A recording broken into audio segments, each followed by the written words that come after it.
At 7:42 p.m., a phone that didn't belong to Abigail began to ring on her kitchen counter. She almost let it go to voicemail, until a trembling voice said, "Hi. I'm ready to meet you, but I'm scared. Are you still on Maple Street?" Abigail froze. The phone wasn't hers. It was her neighbor's. Welcome to Tales by Lima. Please like, share and subscribe. Abigail liked ordinary evenings. A mug of chamomile, soft jazz low enough to hear the city hum, a notebook open to a page titled Braver Tomorrow. She worked from home as a caption editor, clean words, clean timelines, clean endings. Life felt safe in the margins.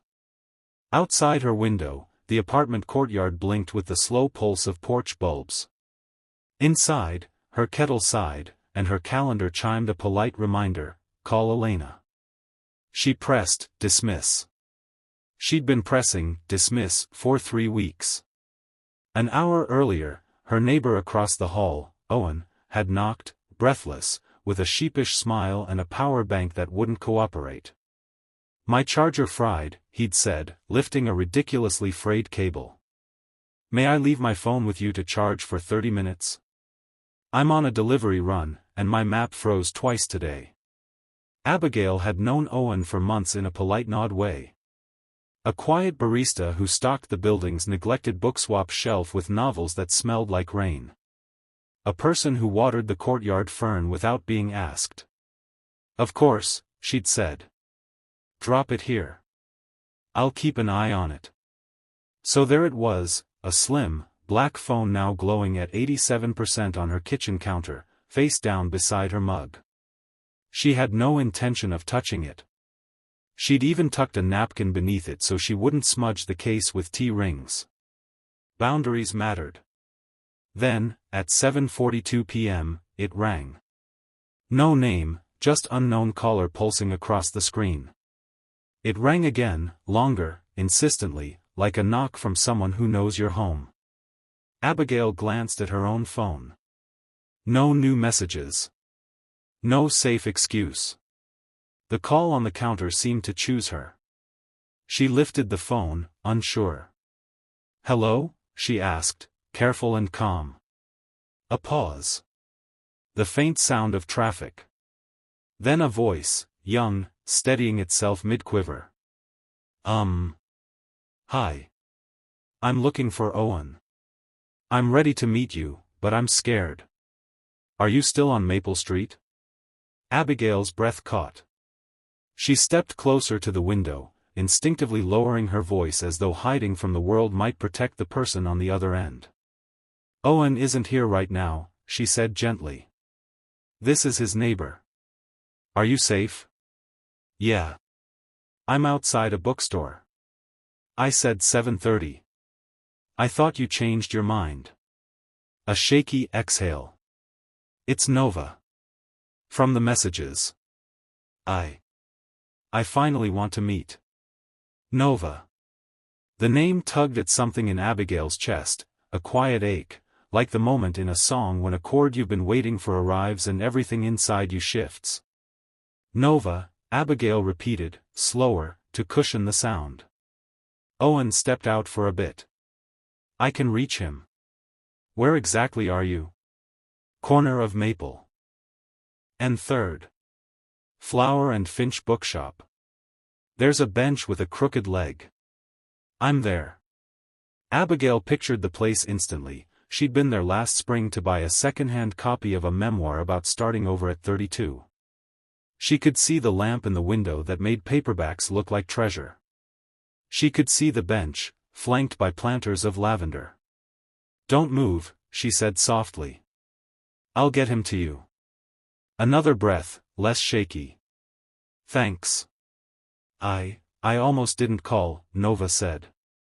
"But I've been practicing the words for weeks. I'm early." Thought maybe being early was brave. "It is," Abigail murmured. "You're doing great." They ended the call. Abigail stood very still. Her kettle clicked as it cooled, the sound tiny and final.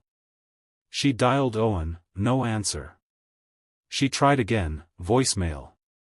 She opened her door, scanned the hallway. It was empty, smelling faintly of laundry soap and the curry from 3BS dinner. On the counter, Owen's phone lit up, 8:01 p.m. A new text shimmered into view before the lock screen dimmed. Nova, I'm here. I wore the green jacket like I said. If you changed your mind, it's okay. But please tell me. Abigail's pulse stuttered. This wasn't a casual mix-up. This was a moment with weight. She put on her sneakers with fingers that felt slightly clumsy and taped a sticky note to Owen's door. You have an urgent meeting at Flower and Finch. Nova is waiting. Across the hall. Then she grabbed her keys, took Owen's phone, and her own, and stepped into the stairwell, her chest full of careful resolve. Halfway down the stairs, another thought pressed through: call Elena. Not now, she told herself. Later. When you're braver. The night air met her with the gentle chill of early evening, the kind that encourages honesty. She walked quickly, then a little faster, breath warm in the air. She wasn't sure why she cared so much, but she did. Maybe because a stranger had said, "I'm ready," and the words echoed something she'd been postponing, too. When she reached Maple and 3rd, the storefront of Flower and Finch glowed like a small lighthouse. There on the crooked bench sat a young woman, Nova, late teens or early 20s, brown curls tucked into a beanie, wearing a green jacket that looked like a promise kept. Abigail stopped a few feet away, careful not to startle her. Nova, she said softly. I'm Abigail. I'm Owen's neighbor. He didn't get your message in time. But I'm here to help. Nova's face cycled through surprise, uncertainty, and wary hope. You came? Why would you? Because you're brave, Abigail said simply. And sometimes courage needs a witness. Nova stared at the bookstore window for a heartbeat. I wrote a message I never sent, she said. I'm adopted. He's my biological father. She hugged her elbows. I've had his number for months. Abigail felt something in her chest loosen, like a knot aware of fingers. Okay, she said. Let's make sure he knows where you are. She tried Owen again. Voicemail. Then a text. Emergent, Nova is waiting at Flower and Finch. Green jacket. Corner bench. Please come. They waited. The seconds didn't behave, they stretched and fluttered and then collapsed into each other. Nova's foot tapped a rhythm on the pavement, then stilled. Can I ask you something? Nova said quietly. Am I making a mistake? Abigail looked at the reflection of the lamp in the window, tender light on used spines. Wanting answers isn't a mistake, she replied. And you don't have to do anything alone. A buzz. Owen's phone lit up, calling. Owen. Abigail answered on the first ring. I got your note, he said, breathless. I'm 3 blocks away. Please tell her I'm coming. Abigail turned to Nova with a smile that asked permission to share the good news. Nova nodded, a tiny, hopeful motion. He's on his way, Abigail said. Do you want to wait inside where it's warm? Nova considered, then shook her head. Here is okay. I want him to see me exactly where I said I'd be. They sat, 2 strangers connected by a third, under the bookstore's soft lamp. Abigail didn't push for details. She asked, tea or water, then returned with paper cups from the cafe next door, hands warmed by kindness. And when footsteps finally rounded the corner, when a man slowed near the bench with eyes that looked like he hadn't slept properly in years, Nova stood. Hi, she said, voice barely above a whisper. I'm Nova. Owen swallowed, the average night melting off his face. Hi, Nova, he said. I'm Owen. Abigail exhaled, only then realizing she'd been holding her breath. The streetlight hummed. Somewhere, a bus sighed to a stop. Inside the bookshop, the clerk turned a page. And outside, on a crooked bench, two people who had practiced these words alone finally said them out loud. The world can change in 10 minutes. Not always in fireworks and fanfare. Sometimes just in the way two hands don't know what to do, whether to reach or to stay put. Do you want to sit? Owen asked, voice gentle, palms open at his sides like a promise not to rush. Nova nodded, and they sat at opposite ends of the bench, the green jacket a bright ribbon in the dark. Abigail hovered a respectful step away, ready to vanish if she became the wrong kind of witness. I brought a letter, Nova said, fumbling in her bag. I didn't know if I'd have the courage to speak. That's okay, Owen said, eyes glistening in the bookstore glow. We have time. Nova handed him an envelope with creases that said it had been folded and unfolded 100 times. His fingers shook as he slid the paper out. He didn't read aloud. He read like someone memorizing the sound of a heartbeat. When he finished, he pressed the letter to his chest for a second, an involuntary gesture, small and devastating. Thank you, he said hoarsely. For finding me. I found your number by accident, actually, Nova confessed, a nervous smile flashing and fading. A classmate works at the cafe near your building. She said. You always leave too big a tip and read the notes on the community board. Owen laughed quietly, surprised by the ordinary trail that had led to an extraordinary moment. Guilty. Nova tucked her hair behind an ear. My adoptive parents are wonderful, she said. I'm not here to, she stopped herself, searching for the non-threatening words you choose when a platform's guidelines and a heart's guidelines need to agree. I'm not here to rewrite my story, just to understand the first page. Owen nodded, steady, careful. I was 19, he said. And I was scared. I thought choosing adoption was a way to give you more. I've carried that choice every day. Nova's eyes brightened with tears. She blinked back into steadiness. I'm not angry, she said. I wanted to see if we share a smile. They did. It happened then, a matched curve, tentative, almost shy, and unmistakably related. The kind of resemblance that doesn't need a caption. Abigail found herself looking away, not to escape but to give privacy to a miracle that was learning to breathe. She stepped toward the edge of the lamplight. Her hands trembled, and she wasn't sure why. She thought of her own unsent messages. Call Elena. Not now. Later. Later had a way of becoming never. Abigail, Owen called softly, as though he could feel her retreat. Thank you for everything. Would you mind staying for a minute? I think it helps to have you nearby. Of course, Abigail said, taking a light step back toward the bench. She kept her movements practical, ordinary. She handed tissues from her pocket, found a spot where she could be present without being intrusive, and watched Nova's foot stop tapping. Do you like stories? Owen asked Nova after a quiet moment.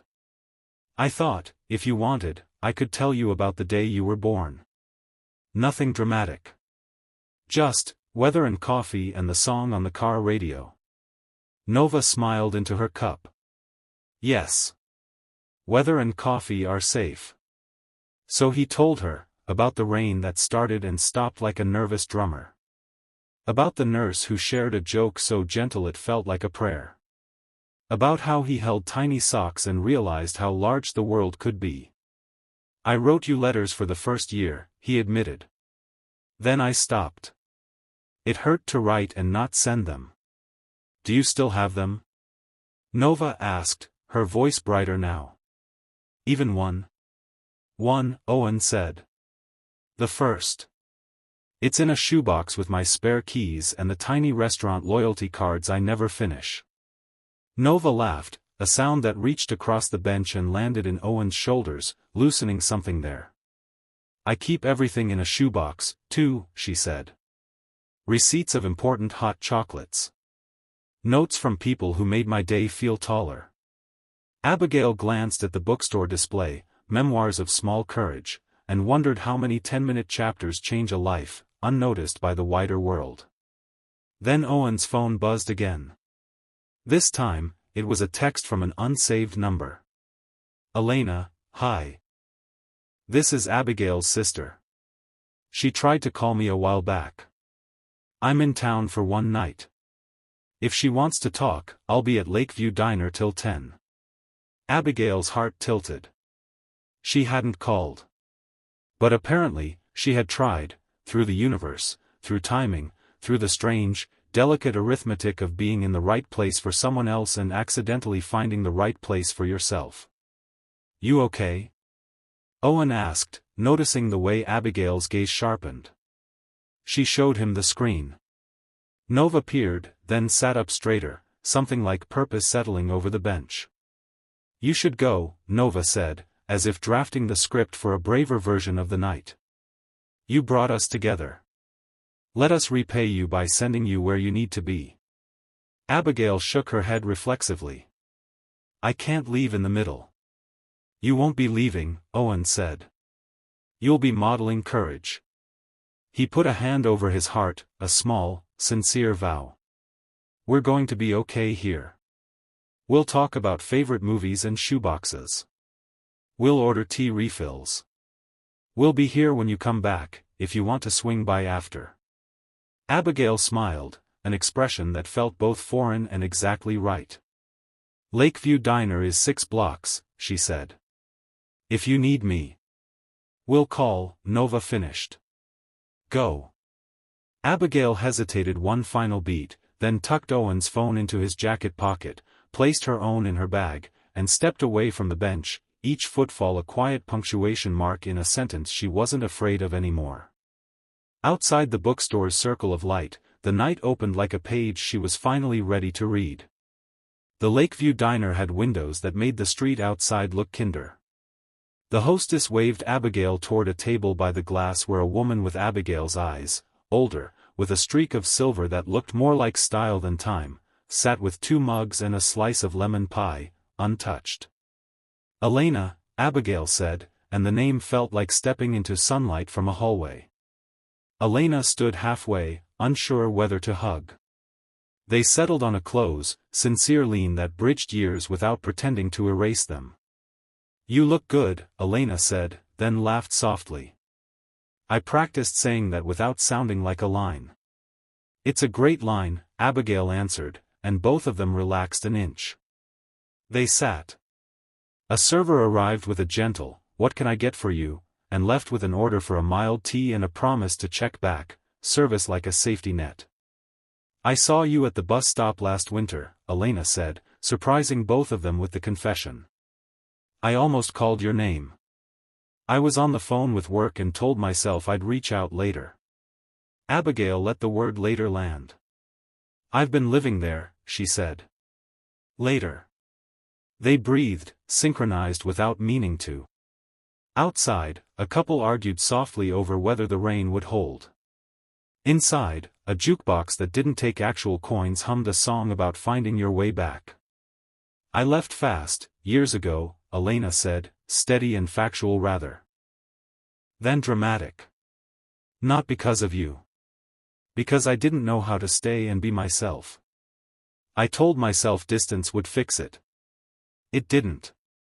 It just made my voice sound far away.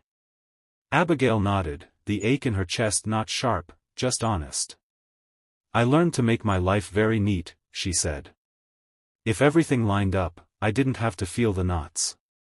And now? Elena asked. Abigail smiled into her tea. Now I followed a phone call down Maple Street. I watched 2 people meet for the first time. It made me think, neat isn't the same as whole. Elena's eyes warmed. Tell me, she said. Tell me every second of it. So Abigail did, the trembling voice, the green jacket, the bench with the crooked leg. How courage sometimes shows up dressed like a simple ask, can you stay while I try? Elena listened like a person holding a fragile glass with both hands. Do you remember our shoebox? Elena asked when the story settled. The one we used to fill with movie tickets and the notes Mom left on the fridge? Abigail laughed. The striped one. The lid never fit right.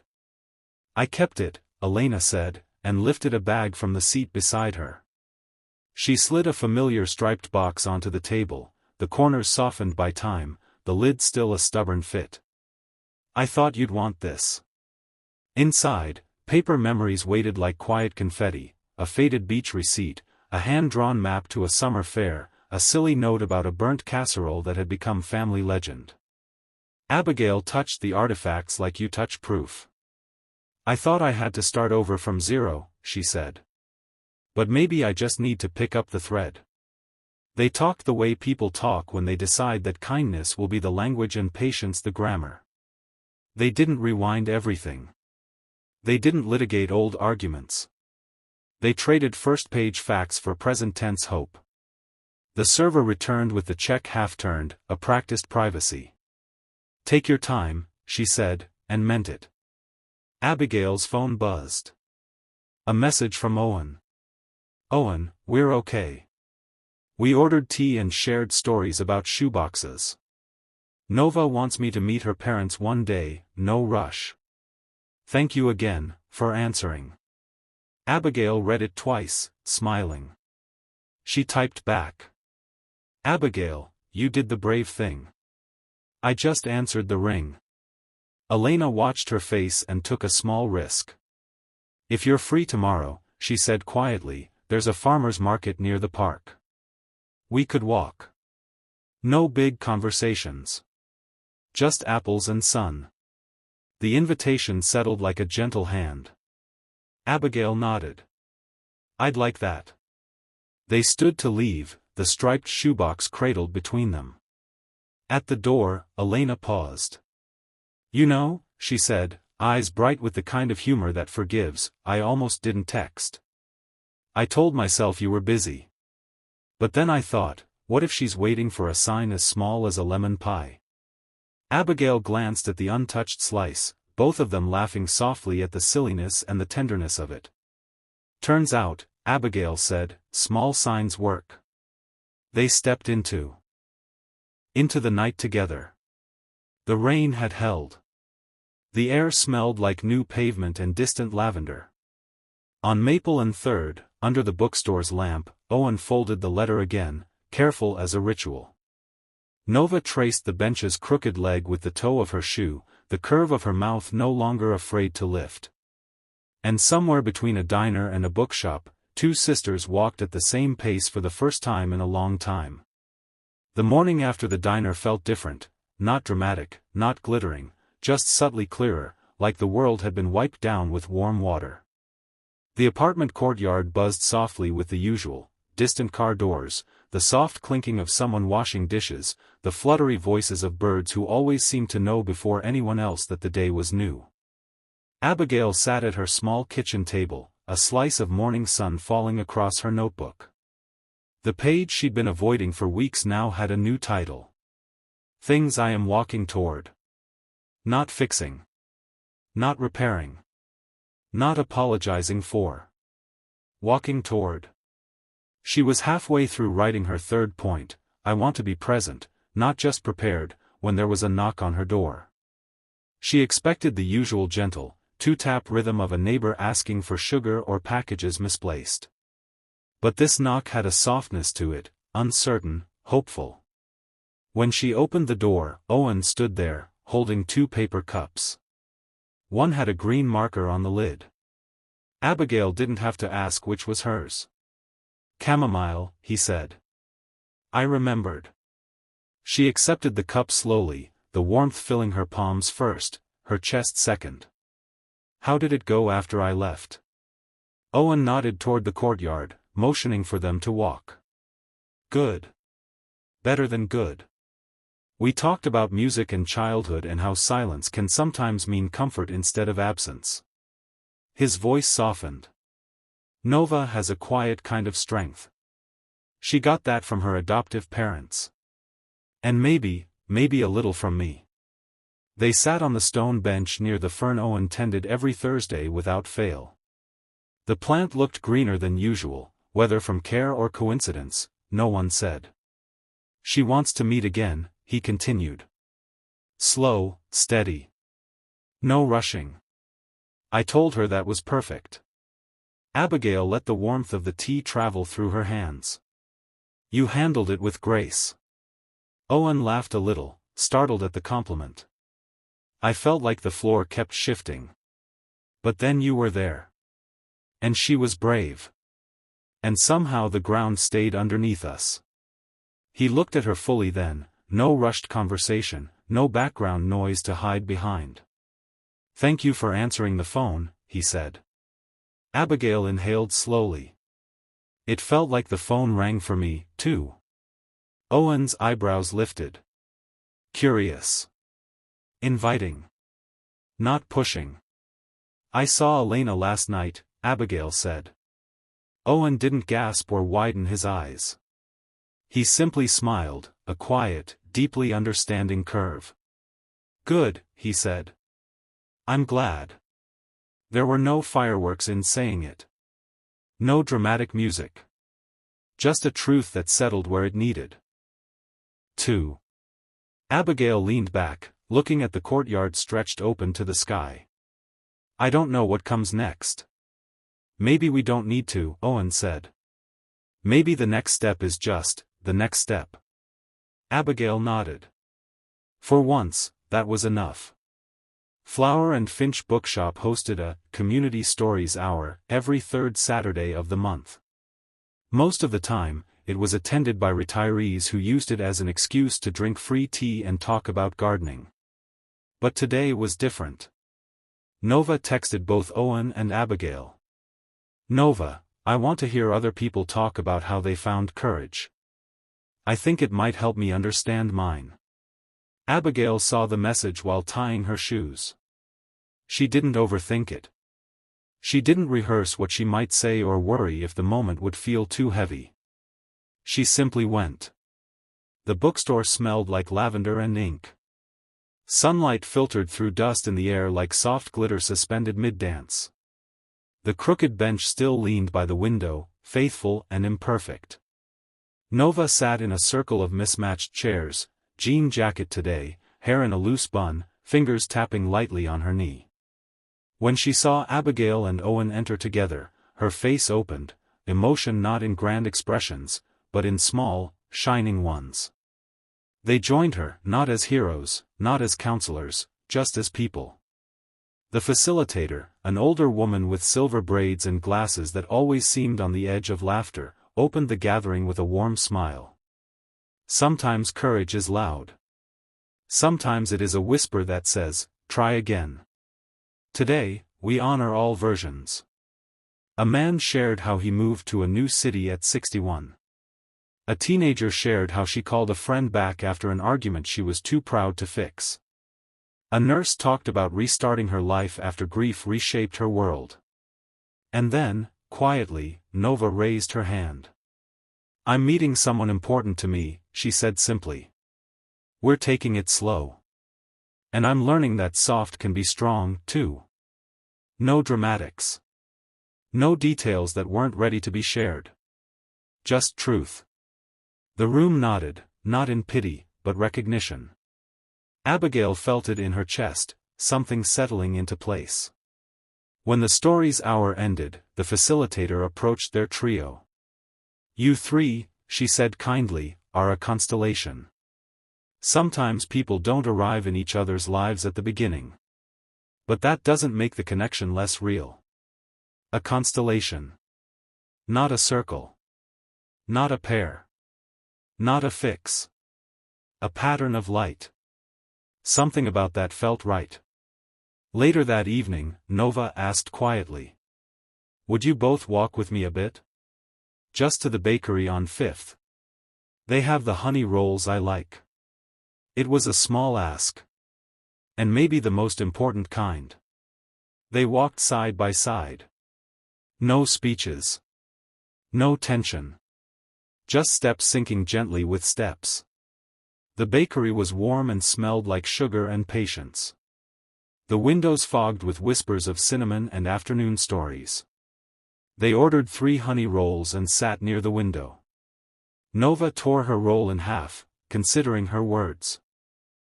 "I want to meet your sister sometime," she said to Abigail gently. "Not now. Just, someday. I think she's part of your courage story."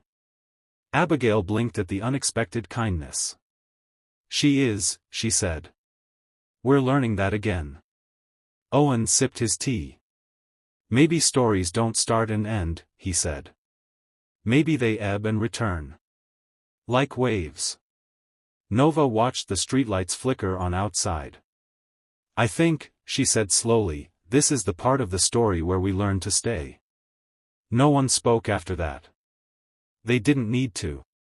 Outside the bakery window, the world continued, cars rolling by, someone laughing across the street, a cyclist balancing a bouquet of flowers in one hand. Life. Unremarkable. And extraordinary. All at once. It was Sunday afternoon when Nova decided she was ready. Not because everything suddenly made sense. Not because there was no fear left. But because courage doesn't require the absence of fear, only a decision to move anyway. She sat on her bedroom floor, back against the side of her bed, a soft throw blanket around her shoulders.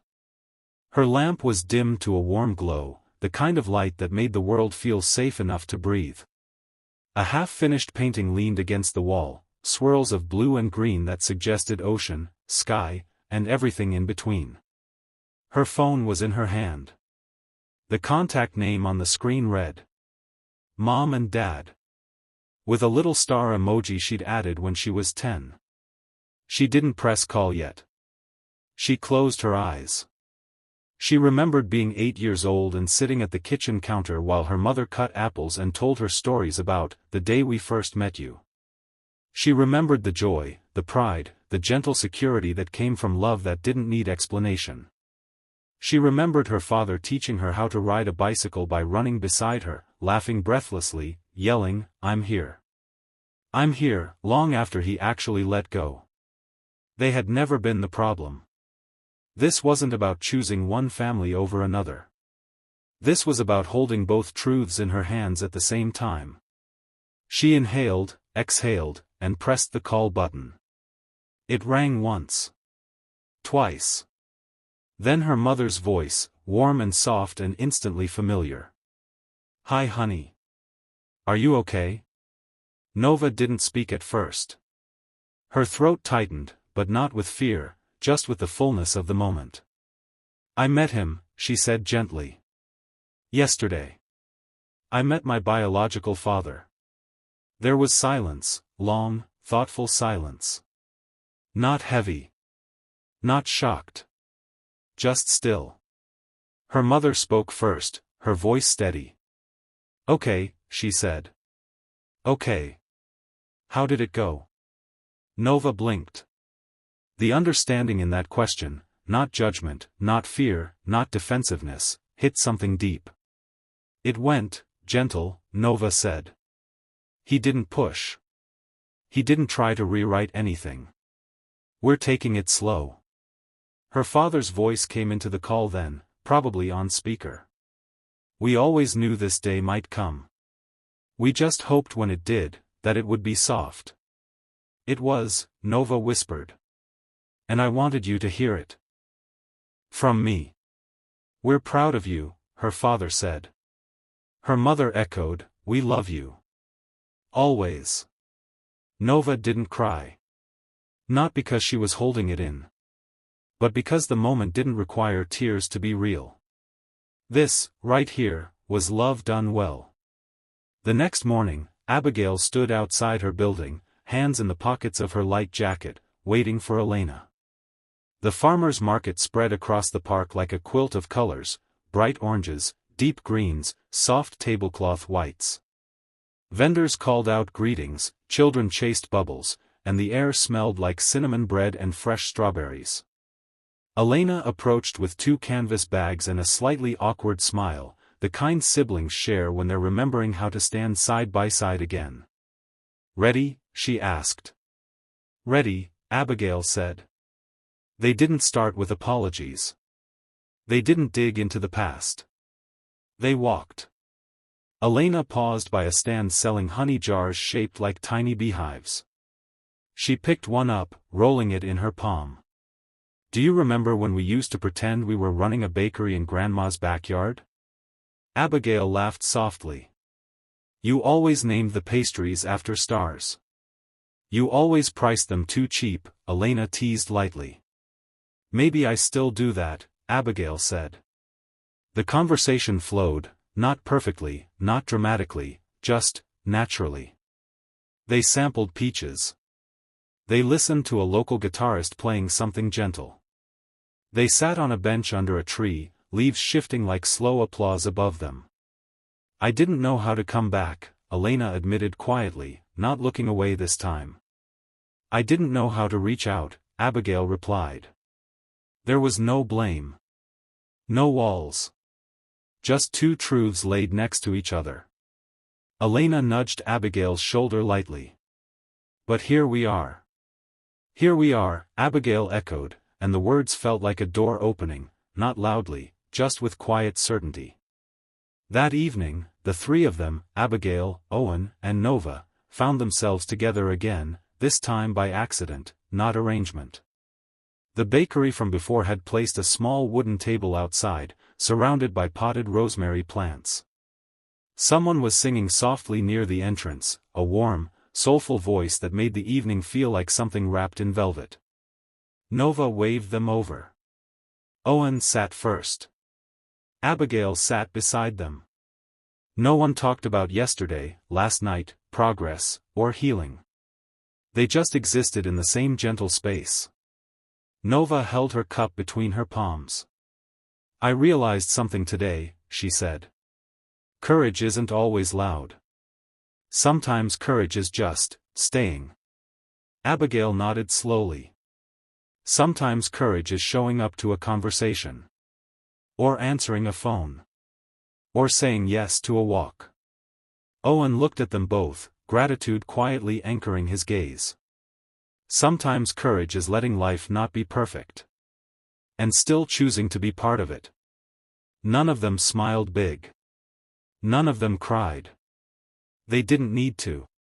The bakery lights glowed warm. The evening breeze carried the scent of rosemary and sweet bread. And the three of them sat, no longer strangers, but a constellation. Not by blood. Not by accident. By choice.